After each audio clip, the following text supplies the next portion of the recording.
नमस्कार मित्रों, एक बार पुनः आपका हार्दिक स्वागत और अभिनंदन है हमारे इस डिजिटल प्लेटफॉर्म ऑनलाइन ज्ञान हिंदी पर। बात करते हैं, आप अगर वास्तव में नेट जेआरएफ की फर्स्ट ग्रेड, सेकंड ग्रेड की, रीट की यूज और एलडीसी की या पटवार की तैयारी करते हैं, तो उसमें व्याकरण जो है वो बहुत महत्वपूर्ण योगदान रखता है। और उसी व्याकरण के अब तक हमने कई वीडियो जो हैं वो देख लिए हैं, पढ़ भी लिया है। अब हम बात करते हैं निपात की। निपात क्या होता है? देखिए, निपात जो है वो निपात भी एक तरह का अव्यय शब्द ही माना जाता है। अर्थात ऐसे अव्यय शब्द जो वाक्य में जिस स्थान पर प्रयुक्त होते हैं उसी अनुसार अर्थ प्रभावित कर देते हैं, वे क्या कहलाते हैं? वे निपात कहलाते हैं। जैसे, मुझे भी जयपुर जाना है। अब यहाँ ये भी जो शब्द लगाया गया, ये कर्ता के संदर्भ में लगा है, वाक्य में परिवर्तन हुआ कर्ता के अनुसार। लेकिन यहाँ ये आ गया, मुझे जयपुर भी जाना है, इसका मतलब अन्य स्थान का भ्रमण करते हुए मुझे जयपुर भी जाना है। वाक्य में परिवर्तन हो गया। उसे यहाँ ही आना था, उसे ही यहाँ आना था, परिवर्तन हुआ।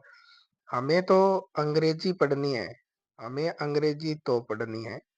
तो कहने का मतलब वाक्य में परिवर्तन हो जाता है। जैसे एक प्रश्न मैंने यहाँ दिया है निपात के संदर्भ में, कि निम्न में से किस विकल्प में निपात शब्द प्रयुक्त हुआ है? तो ये देखिए, राम तो हमारे विद्यालय का कोहिनूर है। मोहन पढ़ता तो सफल हो जाता, इसमें तो बिल्कुल नहीं है। इसमें तो शर्त रखी गई है, तो इसलिए इसमें नहीं है। यदि तुम वहां आओगे तो मैं तुम्हारी मदद करूंगा, ये तो शर्त हो गई।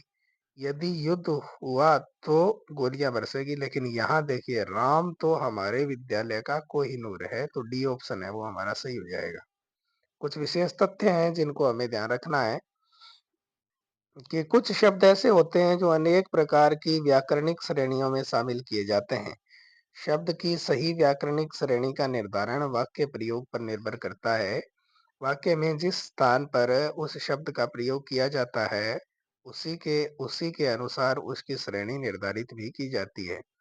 जैसे, राम एक अच्छा लड़का है, गुणवाचक विशेषण हुआ। राम अच्छा गाता है, गाने का ढंग बता दिया, इसलिए रीतिवाचक क्रिया विशेषण हुआ।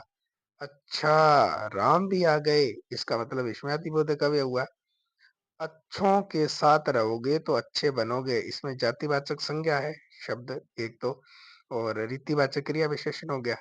अच्छे बच्चे अच्छों की संगति में रहते हैं, इसमें गुणवाचक विशेषण हुआ और जातिवाचक संज्ञा हो गई दूसरे में। ऐसे ही देखिए, प्रश्न है, निम्नलिखित वाक्यों में बहुत शब्द की सही व्याकरणिक श्रेणी है वो बताइए। तो राम बहुत दूध पीता है, तो मात्रा बता दी, तो अनिश्चित परिमाणवाचक हुआ। राम दूध बहुत पीता है, परिमाणवाचक विशेषण हुआ। राम बहुत अच्छा लड़का है, प्रविशेषण हो गया। राम बहुत अच्छा गाता है, अ, प्रक्रिया प्रक्रिया विशेषण हो गया।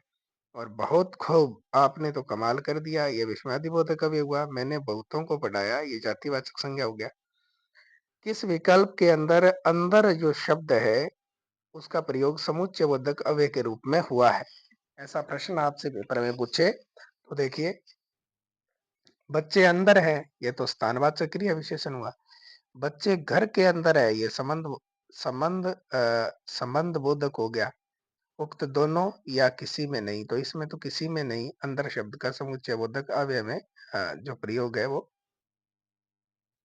समुच्चय बोधक अव्यय में नहीं हुआ है। तो ये था अपना निपात।